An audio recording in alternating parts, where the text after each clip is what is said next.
वेंकटनाथार्य कवितार्किह केसरी वेदांताचार्यवर्यो मे सन्निधत्तां सदाकृति रामानुजदयापात्रं ज्ञानवैराग्यभूषणं श्रीमद्वेंकटनाथार्यं वन्दे वेदान्तदेशिकं लक्ष्मीनाथसमारम्भां नादयामनमध्यमाम् अस्मदाचार्यपर्यन्तां वन्दे गुरुपरम्परां यो नित्यमच्युतपदाम्बुजयुग्मरुक्मव्यामोदहस्तदितृणानि तृणाय मेने अस्मद्गुरोर्भगवतो श्रीदैकसिन्धोः रामानुजस्य चरणौ चरणं प्रपद्ये ज्ञानानन्दमयं देवं निर्मलस्फटिकाकृतिम् आधारं सर्वविद्यानां हयग्रीवमुपास्महे दिशन्तु मे देव सदा त्वदीयाः दयातरङ्गानुचराः कटाक्षाः श्रोत्रेषु पुंसाम् अमृतं क्षरन्ति सरस्वतीं संस्कृतकामधेनुं यस्याभवद्भक्तजनार्तिहन्तुः पितृत्वम् अन्येषु अभिचार्यतूर्णं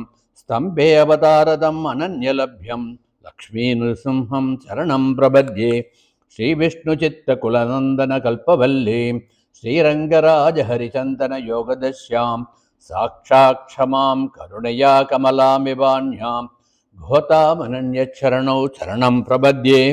அன்னவயல் புதுவை ஆண்டாளரங்கற்கு பண்ணு திருப்பாவை பல்பதிகம் இன்னிசையால் பாடிக் கொடுத்தால் நற்பாமாலை பூமாலை சூடிக் கொடுத்தாலை சொல்லு சூடிக் கொடுத்த சுடர்குடியே தொல்பாவை பாடியருளவல்ல பல்வளையாய் நாடினே வேங்கடவர்க்கென்ன விதி என்ன இம்மாற்றம் நாம் கடபா வண்ணமே நல்கு வேயற்புகழ் வில்லிபுத்தூராடி பூரம் மேன்மேலும் மிக விலங்கு விஷ்ணு சித்தன் தூய திருமகளாய் வந்தரங்கனார்க்கு துழாய் மாலை முடி சூடிக் கொடுத்த மாதே நீயுரைத்த திருப்பாவை பாட்டார் நேயமுடன் திருப்பாவை பாட்டாரைந்தும் நீயுரைத்த தையொரு திங்கள் பாமாலை ஆய புகழ் 143 அன்புடனே அடியேனு கருசை நீயே. இன்றைக்கு திருப்பாவையினுடைய 17வது பாசுரத்தை நாம் அனுபவிக்க போறோம். விஸ்வாயமான ரஜசா கமலேன நாபௌ வக்ஷஸ்தலே ச கமலாஸ்தனசந்தனேனா ஆமோதிதோபி நிகமைர்விபுரங்கிரயுக்மே தத்தேதனேத சிரசா தவமௌலிமாலாம். இது 17வது ஸ்லோகம் கோதாஸ்துதியில.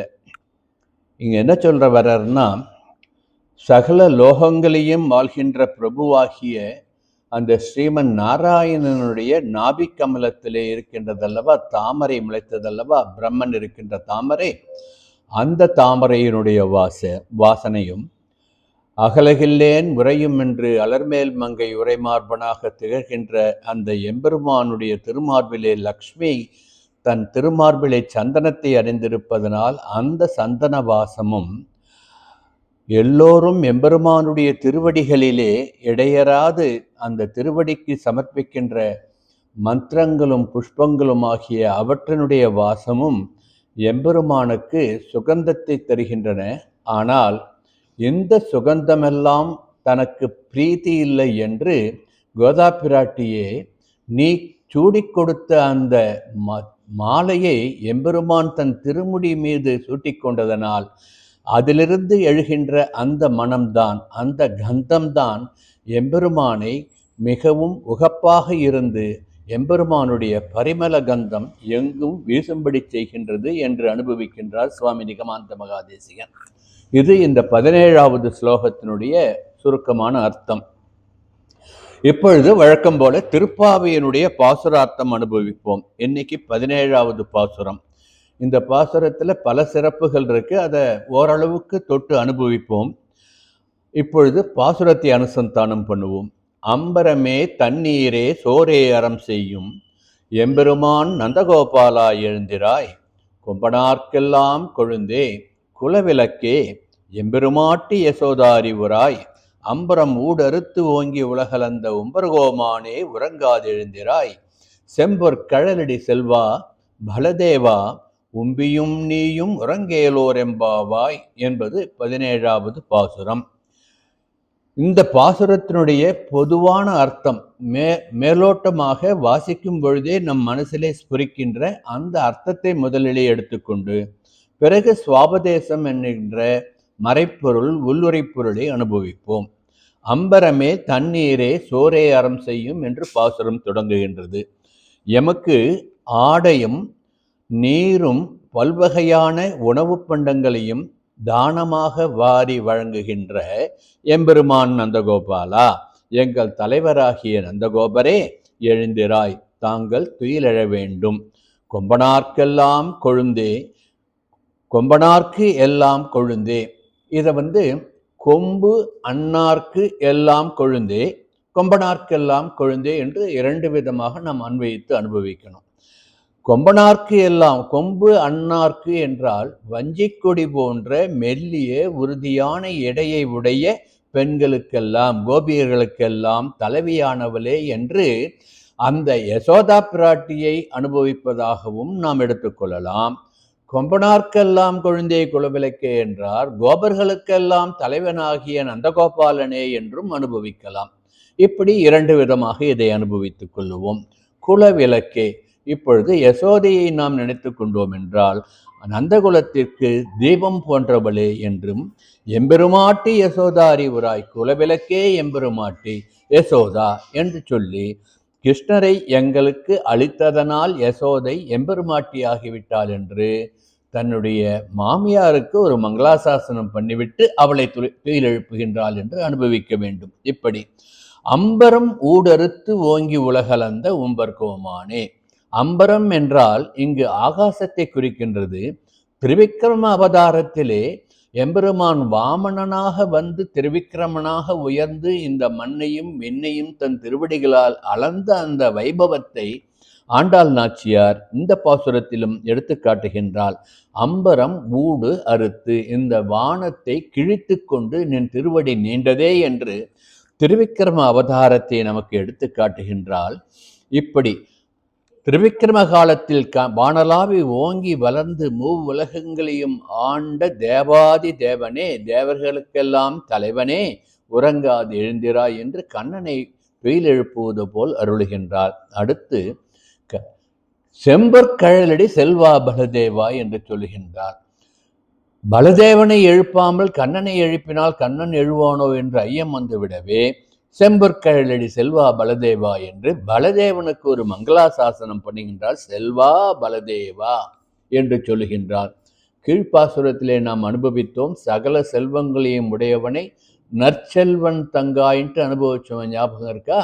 இப்போ அந்த நல் போயிட்டு வெறும் செல்வா மட்டும் இங்க வந்திருக்கு. காரணம் என்னன்னா, இங்கு ஏன் செல்வன் என்றால், கிருஷ்ணன் தூங்குறதுக்கு முன்ன நீயும் சேர்ந்து தூங்கிண்டே இருக்கியே, உன்னை எழுப்புகின்றோம் என்று நீ சகல காலங்களிலும் கைங்கரியம் பண்ணக்கூடியவன், உறங்கலாமா என்பது துணிக்கும் வகையிலே செல்வா பலதேவா, அத்தகைய செல்வனாகிய பலதேவனே, நீ வெறும் செல்வனாகிவிட்டாய், நற்செல்வன் இல்லை, ஏனென்றால் நீ உறங்கிவிட்டாய் என்று அவனை ஒரு விதமாக இடித்து உரைப்பது போன்று பாசுரத்தை அமைக்கின்றாள். செல்வா பலதேவா, உம்பியும் நீயும் உறங்கேலோர் எம்பாவாய். உம்பி என்றால் தம்பி, தம்பிதான் தூங்குறான்னா நீயும் தூங்கலாமா என்று பலதேவனை கேட்பது போன்று இருக்கின்றது. ஏன் பலதேவனை எப்படி கேட்டால்? பலதேவன் யார்? யாருடைய அவதாரம் பலதேவன்? ஆதிசேஷனுடைய அவதாரம். சென்றால் குடையாம், இருந்தால் சிங்காதனமாம், நின்றால் மரவடியாம், நீல்கடலுள் என்றும் மணியாம், மணிவிளக்காம், பூம்பட்டாம் புல்கும் அணையாம் திருமார்கரவு என்று சதா சர்வ காலமும் எம்பெருமானுக்கு கைங்கரியம் பண்ணி கொண்டிருக்கின்ற நீ உறங்கலாகாது. ஆகவே நீ உறங்காமல் எழுந்திருக்க வேண்டும் எம்பெருமானுக்கு முன்பாகவே என்பதனால் உம்பியும் நீயும் என்று ஒரு உங்காரம் கொடுத்து எழுப்புகின்றாள் என்று அனுபவிக்கலாம். உம்பியும் நீயும் உறங்கேலோர் எம்பாவாய் என்று இந்த பாசுரத்தை முடிக்கின்றாள் ஆண்டாள் நாச்சியார். இதுவரையில் வெளிப்படையான அர்த்தத்தை ஓரளவுக்கு அனுபவித்தோம். இப்பொழுது பாசுரத்தினுடைய விசேஷ அர்த்தங்களை அனுபவிப்போம். நேற்றைய பாசுரத்திலே என்ன அனுபவித்தோம்? உய்வதற்கான ஒரே வழி சரணாகதி தான் என்பதை அழுத்தம் திருத்தமாக ஆண்டாள் நாச்சியார் உரைத்ததையும், அப்படிப்பட்ட சரணாகதியை யார் மூலம் பண்ண வேண்டும்? ஆச்சாரியனை முன்னிட்டு பண்ண வேண்டும் என்று சொன்னதையும் நேற்றைய பாசுரத்திலே அனுபவித்ததை தொடர்ந்து இந்த பாசுரத்திலே ஆண்டாள் நாச்சியார் தானத்தினுடைய பெருமையை நமக்கு எடுத்து சொல்லுகின்றாள். தானம் எப்படிப்பட்டதாக இருக்க வேண்டும் என்பதை பாசுரத்தினுடைய சுவாபதேசம் அனுபவிக்கும் பொழுது இன்னும் விஸ்தாரமாக அனுபவிக்கலாம். பொதுவாக சொல்லுகின்ற பொழுது பெரியவர்கள்லாம் எப்படி அனுபவிச்சிருக்கான்னா, தானத்தின் பெருமையை நமக்கு எடுத்து காட்டுகின்ற பாசுரம் இந்த பாசுரம் என்று அனுபவிப்பார்கள். தத்துவார்த்தமாக பெரியவர்கள் இதற்கு பொருள் சொல்கின்ற பொழுது நம் பூர்வர்கள் அர்த்த பஞ்சகம், அவதார பஞ்சகம், கால பஞ்சகம் என்ற 3 பஞ்சகங்களில் முக்கியமான தத்துவத்தை இந்த பாசுரத்திலே ஆண்டாள் நாச்சியார் நமக்கு எடுத்து காட்டியிருக்கின்றாள் என்று அனுபவிப்பார்கள். இந்த பாசுரத்திலே பகவானை அடைய நாம் யாரை சரணாகதி பண்ண வேண்டும் என்று காட்டுகின்றார். அதாவது அர்த்த பஞ்சகத்தினுடைய 5 நிலைகளிலே இந்த பாசுரம் ஜீவாத்ம நிலையை உணர்த்தி, ஜீவாத்மாக்கள் தகுந்த ஆச்சாரியன் துணை கொண்டு ஆச்சாரிய முகமாக எம்பெருமானிடம் சரணாகதி பண்ண வேண்டும் என்பதை தத்துவார்த்தமாக உணர்த்துகின்றாள் என்பதனால் அர்த்த பஞ்சகத்தின் 5 நிலைகளிலே இந்த பாசுரம் ஜீவாத்ம நிலையை சொல்லுகின்றது என்று அனுபவிக்கலாம். பரம் வியூகம் விபவம் அந்தர்யாமி அர்ச்சை என்றுள்ள எம்பெருமானுடைய 5 நிலைகள் அவதார பஞ்சகம். அந்த அவதார பஞ்சகமாகிய 5 நிலைகளிலே வியூக நிலையிலே இருக்கின்ற எம்பெருமானையும், எம்பெருமானை தொழுகின்ற பொழுது எம்பெருமானுடைய பரிவாரங்களையும் சேர்த்து நாம் சேவிக்க வேண்டும் என்பதை உணர்த்துகின்ற வகையிலே அவதார பஞ்சகத்தினுடைய வியூக நிலையை இந்த பாசுரத்தில் ஆண்டாள் தத்துவமாக சொல்லியிருக்கின்றாள் என்று அனுபவிப்பார்கள் நம் பெரியவர்கள். கால பஞ்சகம் என்று எடுத்துக்கொண்டோம் என்றால், கால பஞ்சகம் என்றால் நம் திருவாராதன காலத்தில் நாம் அனுஷ்டிக்க வேண்டிய 5 நிலைகள். அந்த 5 நிலைகளிலே இந்த பாசுரத்தில் சொல்லப்படுவது உபாதானம் என்கின்ற அந்த நிலை என்று அனுபவிக்க வேண்டும். இது தத்துவார்த்த நோக்கில் பாசுரத்தை நாம் உணர்ந்தால் நம் மனதிலே எழுகின்ற அந்த உண்மைகள். இது நமக்கு பெரியவா காட்டி கொடுத்திருக்கா. இதை மனசுல வச்சுண்டு இப்பொழுது பாசுரத்தினுடைய மற்ற விசேஷ அர்த்தங்களை நாம் அனுபவிப்போம். அம்பரமே தண்ணீரே சோரே அறம் செய்யும் என்று பாசுரத்தை தொடங்கினாள். இந்த முதல் வரியையே நாம் 3 விதமாக பிரித்து கொள்வோம். நம்ம முதலே அனுபவிச்சதப்போ தத்துவார்த்தமா 3 சொன்னா இல்லையா, ஆகையினால இதை 3 பிரித்து அனுபவிப்போம். அம்பரமே அறம் செய்யும் நந்தகோபாலா எழுந்திராய், தண்ணீரே அறம் செய்யும் நந்தகோபாலா எழுந்திராய், சோரே அறம் செய்யும் நந்தகோபாலா எழுந்திராய் என்று அம்பரமே தண்ணீரே சோரே அறம் செய்யும் என்ற ஒரு வரியை இந்த அறம் செய்யும் நந்தகோபாலா என்பதை ஒவ்வொரு வார்த்தையோடும் அன்வைத்து 3 வார்த்தைகள், அதாவது அம்பரம், தண்ணீர், சோறு என்ற இந்த 3 வார்த்தைகளுடன் அன்வைத்து அம்பரமே அறம் செய்யும் நந்தகோபாலா நீ எழுந்திராய், தண்ணீரே அறம் செய்யும் நந்தகோபாலா நீ எழுந்திராய், சோரே அறம் செய்யும் நந்தகோபாலா நீ எழுந்திராய் என்று அனுபவித்தோம் என்றால் ஆண்டாள் என்ன சொல்ல வந்திருக்கின்றாள் என்ற தத்துவ உண்மை நமக்கு புரிய வரும். ஆகவே நந்தகோபாலன் கிருஷ்ணனுடைய தகப்பனார், அதாவது பெற்றெடுத்த தகப்பனாராக இல்லாவிட்டாலும் வளர்த்த தகப்பனார் என்பதனால் நந்தகோபனுக்கு ஒரு ஏற்றம் என்பதை இங்கு எடுத்துக்காட்டுவதற்காக நந்தகோபாலனை முன்னிட்டு எங்கு கிருஷ்ணன் இருக்கின்றான், நந்தகோபனுடைய கிரகத்திலே இருக்கின்றான். ஆகவே முதலில் மங்களாசாசனம் நந்தகோபாலனுக்கு என்று நந்தகோபாலனை எழுப்புகின்றாள் என்று அனுபவிக்க வேண்டும். நந்தகுலத்தில் உதித்த அந்த கோபால சூடாமணியை பெற்று பெறாவிட்டாலும் அவனுடைய தன் பிள்ளையாக வளர்த்து கொண்டிருக்கின்றாயே நந்தகோபனே நீ எழுந்திராய் என்று ஒரு விதமாக அனுபவிக்கலாம். இந்த நந்தகோபாலா என்பதை கிருஷ்ணனாகவே பாவித்து கொண்டு நந்தகோபனாகிய நந்தர்களுக்கெல்லாம் தலைவனாகிய கிருஷ்ணனைத்தான் எழுப்புகின்றாள் என்றும் அனுபவிக்கலாம். எப்படி வேண்டுமானாலும் அந்த பதத்துக்கு நாம் அர்த்தம் எடுத்துக்கொள்ளலாம். இது ஏன் நந்தகோபாலா என்று தகப்பனாரையும் சொல்லுகின்றாள், கிருஷ்ணனையும் சொல்லுகின்றாள் என்றால் இவள் வளர்ந்த விதம் அப்படி. எப்படி பெரியாழ்வாருடைய பெண் பிள்ளையாக வளர்ந்தாள், கிருஷ்ணாவதார லீலைகளை கேட்டு கேட்டு கேட்டே வளர்ந்து வந்தாள். ஆகவே காண்கின்ற விசும்பெல்லாம் கண்ணனே என்றும், காண்கின்ற வெந்தீயெல்லாம் கண்ணனே என்றும், காண்கின்ற காற்றெல்லாம் கண்ணனே என்றும், நிற்கின்ற மரமெல்லாம் நெடுமாலே என்றும், காண்கின்ற அனைத்துமே கண்ணன் கண்ணன் கண்ணன் என்றே வளர்ந்தவள் அல்லவா. ஆகையினால் அந்த கிருஷ்ணாவதார நிகழ்வுகளை தன் பாசுரங்களிலே பல இடங்களிலே ஆண்டாள் எடுத்துக்காட்டிக் கொண்டே வருகின்றாள் என்பதனால் இந்த பாசுரத்திலே நந்தகோபாலா என்று அந்த நந்தர்களுக்கு தலைவனாகிய அந்த நந்தகோபனுடைய, அதாவது கிருஷ்ணனுடைய தகப்பனாரை சொல்லுவதாகவும் அனுபவிக்கலாம். நந்தகோபாலா என்று அந்த கோபாலனை சொல்லுவதாகவும் நாம் அனுபவிக்கலாம். அடுத்து இப்படி ஆயர்களை காக்கின்ற அந்த நந்தகோபன் அவர்களுக்கு வேண்டிய உடைகள், வேண்டிய தண்ணீர், வேண்டிய சோறு, உணவு என்று அனைத்தையும் தானமாக வழங்குகின்ற வள்ளல் என்பதனால் நந்தகோபனை அம்பரமே தண்ணீரே சோரே அறம் செய்யும் நந்தகோபாலா எழுந்திராய் என்று மங்களாசாசனம் பண்ணினாள் என்று நாம் எடுத்துக்கொள்ளலாம். இது ஒரு விதமான அர்த்தம். இப்பொழுது ஒவ்வொரு வார்த்தையாக நாம் அனுபவிப்போம். அம்பரமே என்று ஆரம்பிக்கின்றால், அம்பரம்னா என்ன? பல பொருட்கள் இருக்கின்றன. அம்பரம்னா வானம், அம்பரம்னா ஆடை, அம்பரம்னா கடல், அம்பரம்னா துயிலிடம், அம்பரம்னா திசை, அம்பரம்னா சித்திரை நாள், அம்பரம்னா மஞ்சள். இப்படி ஒத்த வார்த்தைக்கு எத்தனை அர்த்தம் இருக்கு இல்லையா? அதுல இந்த பாசுரத்துல நாம் 2 விதமாக அர்த்தம் எடுத்துக்கொள்வோம். ஒன்று, அம்பரம் என்றால் ஆடை என்று ஒரு அர்த்தத்தில் அனுபவிப்போம். அம்பரம் என்றால் வானம் என்ற அர்த்தத்திலே நாம் ஆகாசம் என்று நாம் அனுபவிப்போம்.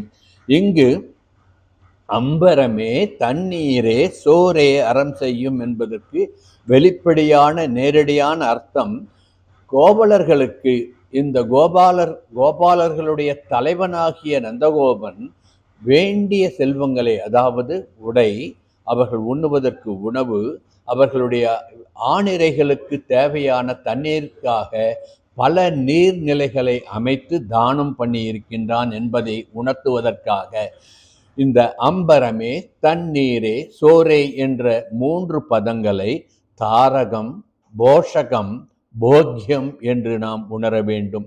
இதைத்தானே ஆழ்வார் சொன்னார்.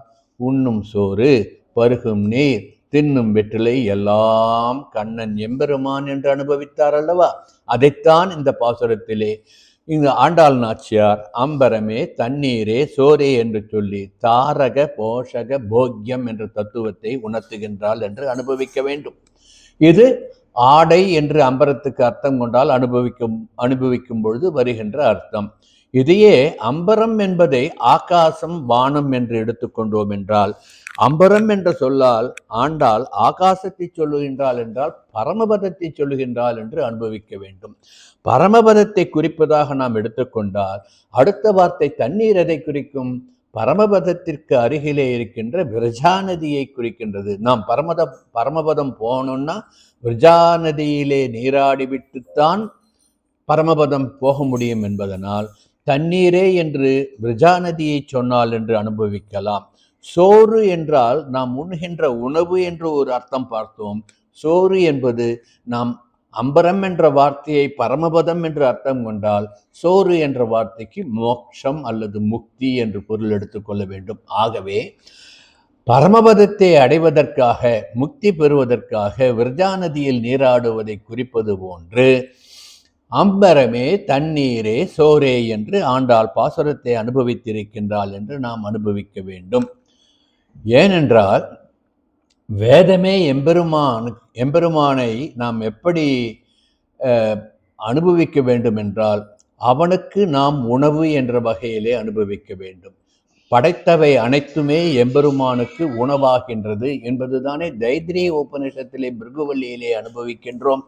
அன்னம் பிரம்மே திவ்யஜானாத் என்று பிருகுவல்லியிலே அனுபவிக்கின்றோம் அல்லவா? ஆகவே எம்பெருமானுக்கு அன்னம் என்பது இந்த ஜீவாத்மாக்கள் தான் என்பதை உணர்த்துகின்றால், அனைத்தையும் படைத்து அனைத்து படைத்தவற்றுக்கும் உணவாகவும் இருப்பவனும் எம்பெருமான், அனைத்தையும் தன் உணவாக கொண்டவனும் எம்பெருமான் என்பதைத்தான் தைத்திரிய உபனிஷத் நமக்கு எடுத்துக்காட்டி ஏவம் வேதா இத்யுபனிஷத்து என்று முடிக்கின்றது. ஆக அனைத்தையும் படைத்தவன் எம்பெருமான், அனைத்துக்கும் உணவை கொடுத்தவன் எம்பெருமான், அனைத்து உணவைக்கும் உண்பனவற்றையும் தனக்கு உணவாக எடுத்துக்கொண்டவன் எம்பெருமான் என்ற மகா தத்துவத்தை எவன் உணர்ந்து கொள்கின்றானோ ஏவம் வேதா யுத்யுபனிஷத்து என்று, அப்படி எம்பெருமான் தான் உணவு, அவனேதான் உணவையும் கொடுக்கின்றான், அவனேதான் நம் அனைவரையுமே உணவாக ஏற்றுக்கொள்கின்றான் என்ற தத்துவத்தை யார் உணர்கின்றார்களோ அவர்கள் நிச்சயமாக மோட்சம் அடைவார்கள் என்று வேதம் சொன்னது. அந்த வேத சொன்னதைத்தான் அம்பரமே தண்ணீரே சோரே அறம் செய்யும் என்று இந்த பாசுரத்திலே ஆண்டாள் நாச்சியார் சொல்லி இருக்கின்றாள் என்று நாம் அனுபவிக்க வேண்டும். இது ஒரு விதமான அர்த்தமாக நாம் அனுபவிக்க வேண்டும். ஆக உணவு என்பதை இங்கு பிரதானமாக எடுத்து காட்டுகின்றாள். உணவு என்பது எம்பெருமானுக்கு நாம் எல்லோரும் உணவு, எம்பெருமான் நமக்கு எல்லோருக்கும் உணவை படைத்து கொடுத்திருக்கின்றான் என்பதை மனதிலே கொண்டு வாழ்வாங்கு வாழ்வதற்கு முதல் தேவை எது என்றால் உணவு. உணவு இல்லாமல் வாழ முடியாது என்பதை, இந்த உலக வாழ்வதற்கு உணவு வேண்டும், மேல்லோக வாழ்க்கையாகிய பரமபதத்திலே நாம் சென்று அடைவதற்கும் அந்த மோட்சத்தை அடைவதற்கும் எம்பெருமானுடைய நினைவு என்ற உணவு நமக்கு வேண்டும் என்பதை எடுத்து காட்டுவதாகத்தான் உணவுதான் மருந்து, உணவுதான் விருந்து என்று இந்த பாசுரத்திலே ஆண்டாள் காட்டுகின்றாள் என்று அனுபவிப்போம். இது ஒரு விதமான அனுபவம். இன்னொரு விதமா பார்த்தோம்னா, இப்போ பொதுவா நாம சாதாரணமா எடுத்துப்போம், நாம எல்லாம் ஜீவாத்மாக்கள், எல்லோரும் உணவை விரும்பி ருசித்து ருசித்து சாப்பிட்டு கொண்டிருக்கின்றோம். கண்டதே காட்சி கொண்டதே கோலம் என்று வாழ்ந்திருக்கின்றோம். எத்தனை பேர் இதில் பகவத் சிந்தனையோடு வந்திருக்கின்றார்கள் என்று பகவத்கீதையினுடைய எம்பெருமானுடைய ஸ்லோகத்தை கீழ்ப்பாசுரம் அனுபவிக்கும் போது எடுத்து சொன்னதை மனதிலே கொள்ளுங்கள். ஆக இப்போ ஒரு நோயாளி இருக்கான்னு வச்சுக்கோங்க, ஏதாவது விளக்க வேண்டும் என்று ஒரு உணவு இருந்ததுன்னா எனக்கு அந்த உணவு ரொம்ப பிடிக்கும்ட்டு அதை சாப்பிட்டுட்டு அவஸ்தப்படுறாங்கல்ல, அதுபோன்று விளக்க வேண்டிய கர்மாக்களை விளக்காமல் நாம் உட்கொள்வதனால்தான் நமக்கு நோய் பிறவி பிணி வந்து கொண்டே இருக்கின்றது என்பதை ஆண்டாள் சொல்லுகின்றாள். இதற்கு அவளுக்கு பிரமாணம் எது? எம்பெருமான் பகவத்கீதையிலே சொன்னதுதான் பிரமாணம். காமயேஷ குரோத ஏஷ ரஜோகுண சமுத்பவா மகாசனோ மகாபாப்மா வித்யேத்யேன மிக வைரினம் என்பது அர்ஜுனனுக்கு கேட்கிறான். இந்த மனிதர்களிடம் ஏன் பிடிக்காததை பிடித்தது போல் எடுத்துக்கொள்கின்றார்கள் என்று அர்ஜுனன் கேட்ட கேள்விக்கு பதிலாக சொன்னான் பகவான். எப்படி? அர்ஜுனா, மனிதன் மனத்தில் ரஜோகுணம் மிகவும் பலமாக இருக்கின்றது. இது தவிர்க்க முடியாது. 3 குணமும் எல்லார்ட்டையும் இருக்கும். சத்துவகுணமும் இருக்கும், ரஜோகுணமும் இருக்கும், தாமச குணமும் இருக்கும். அது மனிதனாக பிறந்த எல்லோருக்குமே இருக்கும். ஆனால் ஒருவருடைய தர்மபூத ஞானம் எந்த குணத்தை மேலோங்கி எடுத்துக்கொள்கின்றதோ அதன்படி அவன் ஆகிவிடுகின்றான். ரஜோகுணத்தை எடுத்துக்கொள்ளவன் எப்பொழுதும் கொடூரமானவனாக அரக்க குணம் கொண்டவன் ஆகிவிடுகின்றான். தாமச குணத்தை மேலோங்கமாக எடுத்துக்கொள்ளுபவன் எப்பொழுதும் சோம்பி தெரிகின்ற சோம்பேறியாக ஆகிவிடுகின்றான். சத்வகுணத்தையே அனுபவித்துக் கொண்டிருப்பவன் மற்ற 2 குணங்களை கொஞ்சம் கொஞ்சமாக விளக்குகின்றவன் சத்வகுண மிகுதியினால் எம்பெருமானுடைய சிந்தையிலே இருந்து நல்ல நிலையை அடைகின்றான் என்பதைத்தான் கண்ணன் இந்த ஸ்லோகத்திலே எடுத்து காட்டினார். ஆக இந்த 3 விதமான குணங்களும் எப்படி நமக்கு அமையும்? நாம் எடுத்துக்கொள்ளுகின்ற ஆகாரத்தின் விஷயத்தினால்தான் அமையும் என்பதுதான் உண்மை. அந்த உண்மையை உணர்த்துவதற்காகத்தான் அம்பரமே தண்ணீரே சோரே என்று உணவுக்கும் ஒரு முக்கியத்துவம் கொடுத்தால், உணவு என்பது நாம் எடுத்துக்கொள்கின்ற சாப்பாடு என்று ஒரு அர்த்தம் கொள்ளலாம். உணவு என்பது பகவத் சிந்தனை என்ற அர்த்தம் எடுத்துக்கொண்டால் சத்துவதின மேலோங்கி எம்பெருமானை நினைத்து மோட்சத்தை அடைவோம் என்றும் எடுத்துக்கொள்ளலாம். எங்கு உணவுதான் ஒரு மனிதனை அவன் சத்வகுணம் உடையவனா அல்லது அசுரகுணமாகிய அந்த ரஜோகுணம் உடையவனா அல்லது தாமச குணமாகிய சோம்பேறித்தனத்தை உடையவனா என்பதை நிர்ணயம் பண்ணுகின்றது. இதைத்தான் உபநிஷத்தும் சொல்லுகின்றது. சாந்தோக்கிய உபநிஷத்திலே ஒரு வாக்கியம், ஆகார சுத்தௌ சத்வசுத்திகி சத்வசுத்தௌ துருவாம் மிருதிகி என்று சொல்லுகின்றது. அதாவது இந்த சாந்தோக்கிய உபனிஷத் வாக்கியம் நமக்கு என்ன சொல்கின்றது என்றால், உணவு சுத்தமானதாக இருந்தால் மனம் சுத்தமாக இருக்கும். ஆக மனம் சுத்தமாக இருப்பதற்கு முதல் காரணம் நாம் எடுத்துக்கொள்ள வேண்டிய உணவுதான். ஆக மனம் சுத்தமாக இருந்தால்தான் நம் நினைவுகள் சுத்தமாக இருக்கும், நம் வாக்குகள் சுத்தமாக இருக்கும். வாக்குகள் சுத்தமாக இருந்தால் செயல்கள் சுத்தமாக இருக்கும். நேற்று அனுபவிச்சோம் இல்லையா?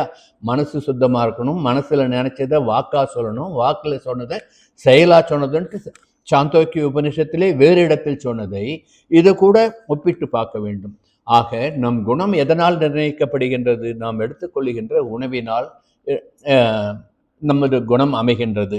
இதையே ஸ்ரீமத் பாகவதத்திலே உத்வகீதை என்ற ஒரு பகுதி இருக்கின்றது. அந்த உத்வகீதைக்கு உள்ள ஹம்சகீதை என்று ஒரு பகுதி இருக்கின்றது.